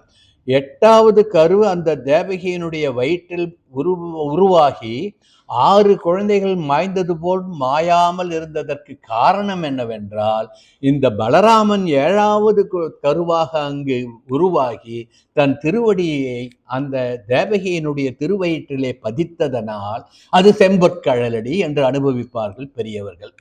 இப்போ அர்த்தம் புரிஞ்சு போச்சா? செம்பொற்கழலடி என்றால் எங்கள் கண்ணன் எங்களுக்கு கிடைப்பதற்கு காரணமாக இருந்தவன் நீதானே பலராமா. அப்படிப்பட்ட பலராமனை மங்களாசாசனம் பண்ணுவதற்காக செம்பொற்கழலடி செல்வா பலதேவா, நீயும் கண்ணனோடு சேர்ந்து உறங்கலாமா? நீ கைங்கரியம் பண்ணுகின்றவன் அல்லவா, உம்பியும் நீயும் உறங்கேலோர் எம்பாவா என்று எழுப்புகின்றாள் என்று நாம் அனுபவிக்க வேண்டும். இப்படி பாகவதனுடைய பெருமை. பாகவதன் யார் இங்கு? பலராமன். இது என்ன அண்ணன் பாகவதனான்னு கேட்கலாம். அதுதான் ராமாவதாரத்திலே லக்ஷ்மணன் 14 வருஷம் உறங்காமல் இருந்து கைங்கரியம் பண்ணான். லக்ஷ்மணன் யாரு? ஆதிசேஷனுடைய அவதாரம். அப்போ லக்ஷ்மணனுக்கு ஒரு ராமனுக்கு ஒரு ஆசை வந்து, எப்படி என்னுடைய அப்பாவுக்கும் மேலாக என்னை பார்த்து பார்த்து கைங்கரியம் பண்ணுகின்றாயே, உனக்கு நான் கைங்கரியம் பண்ண வேண்டும். அடுத்த பிறவியிலே அடுத்த யுகத்திலே நீ பலராமனாக எனக்கு அண்ணனாக இருக்க, உனக்கு தொண்டு பண்ணுவனாக நான் வருவேன் என்று கிருஷ்ணன் சொன்னதனால்தான் இங்கு கிருஷ்ணனுக்கு அண்ணாவா பலராமன் வந்தான்ட்டு புராணத்திலே நமக்கு எடுத்து காட்டுவார்கள். அப்போ பலராமன், கைங்கரிய ஸ்ரீ பலராமன், உம்பியும் நீயும் உறங்கேலோர் எம்பாவாய் என்று சொல்லுகின்றாள் என்று நாம் அர்த்தத்தை அனுபவிக்க வேண்டும். ஆக இந்த பாசுரத்திலே பிரதானமாக சொல்லப்பட்டது தானம். தானம் என்பது எப்படி இருக்க வேண்டும்? ராஜச தானமாக இருக்கக்கூடாது. தானம் என்பது தாமச தானமாக இருக்கக்கூடாது. தானம் என்பது சத்துவகுணம் மிகுந்த தானமாக இருக்க வேண்டும். தானம் என்பது எந்தவித பிரதிபலனும் எதிர்பார்க்காமல் செய்யக்கூடிய தானமாக இருக்க வேண்டும். தானம் என்பது நினைத்த உடனே முடிந்த அளவுக்கு கேட்டதையும் கேட்காததையும் சேர்த்து அளிப்பதாக இருக்க வேண்டும் என்று தானத்தினுடைய பெருமையை எடுத்துச் சொல்வதற்காகத்தான் அம்பரமே தண்ணீரே சோரே அறம் செய்யும் எம்பெருமான் நந்தகோபாலா என்று பாசுரத்தை ஆரம்பித்தால், பாகவதனுக்கு செய்கின்ற அந்த பணிவிடைகள் தான் எம்பெருமானுக்கு உகப்பு என்பதை சொல்வதற்காக செம்பொற்கழலடி செல்வா பலதேவா என்று பாசுரத்தை நிறைவு பண்ணுகின்றாள் என்று சொல்லி இந்த பாசுரார்த்த விசேஷத்தை எந்த அளவிலே பூர்த்தி பண்ணுகின்றேன். ஆண்டாள் திருவடிகளே சரணம். மாயங்கள் பல புரிந்து சேதனர்களாகிய நம்மை காக்கின்ற அந்த மாதவனை மனதிலே கொண்டு கண்ணன் திருவடி நன்னுக மனமே என்று பிரார்த்தித்து அமைகின்றேன். ஆண்டாள் திருவடிகளே சரணம்.